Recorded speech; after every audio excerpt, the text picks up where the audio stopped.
कई बार हम अहंकार में आकर के खुद को ही भगवान समझ लेते हैं, खुद को ही भगवान मान लेते हैं।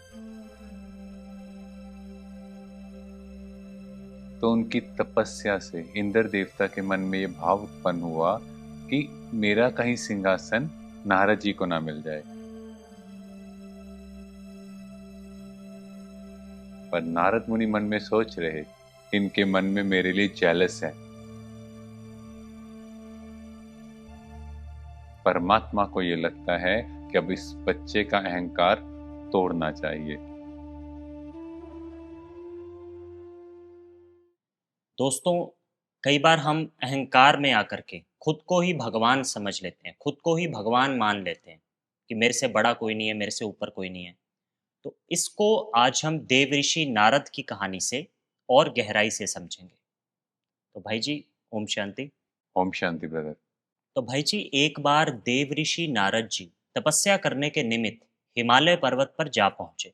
तो भाई जी, एक्चुअल में वहां क्या हुआ था, इस कहानी को थोड़ा और विस्तार से हमें समझाएंगे। हाँ जी।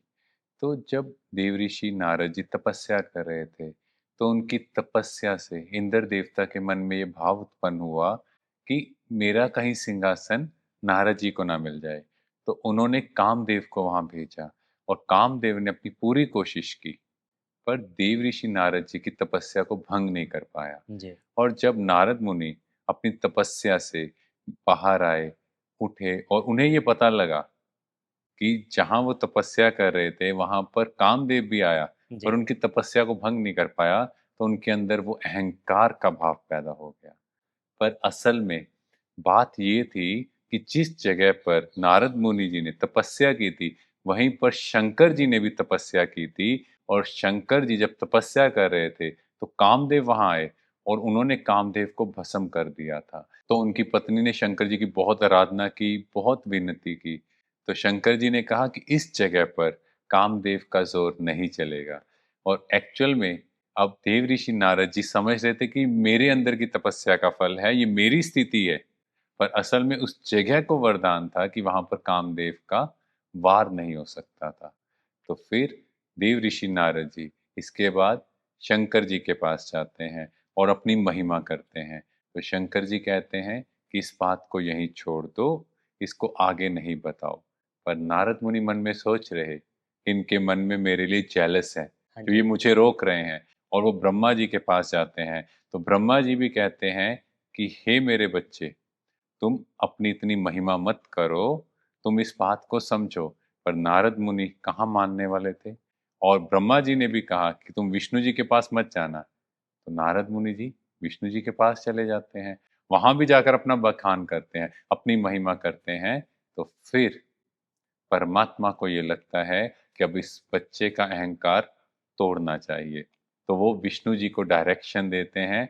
और जब नारद मुनि जा रहे होते हैं, तो उन्हें एक बहुत सुंदर महल दिखाई देता है, एक राज्य दिखाई देता है। और वहां की जो राजकुमारी को जैसे ही वो देखते हैं, तो वो उस पर मोहित हो जाते हैं। और वो सोचते हैं कि ऐसी राजकुमारी से मुझे शादी करनी है। और उन्हें पता लगता है कि वो राजकुमारी का स्वयंवर है, और जिसको भी वरना चाहे वो सब इच्छा से वर सकती है। तो जी। नारद मुनि विष्णु जी के पास जाते हैं और कहते हैं मेरा बहुत सुंदर रूप बना दो। तो विष्णु जी कहते हैं ठीक है। तो विष्णु जी ने उनका जो पूरा शरीर था वो अपने जैसा बना दिया, पर उनका चेहरा बंदर जैसा रहा। तो नारद मुनि बहुत खुशी के साथ उस स्वयंवर में जाते हैं।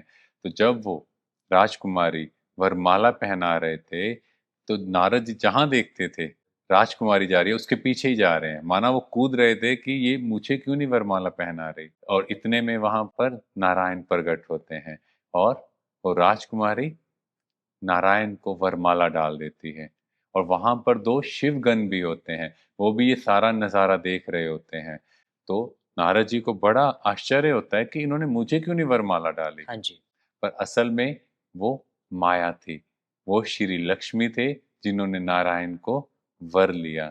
अब वो शिवगण नारद जी को कहते हैं, अरे आप जाओ तो सही, अपना चेहरा तो देखो जाके। जी। तो नारद जी वहां जाते हैं जहाँ पानी है, और जब अपना चेहरा देखते हैं तो उन्हें वानर का रूप दिखाई दिया, और उन्हें बहुत क्रोध आया कि मेरे साथ विष्णु जी ने छल किया। और वो दो शिवगण भी उन्हें देखते हैं और वो मुस्कुरा रहे होते हैं।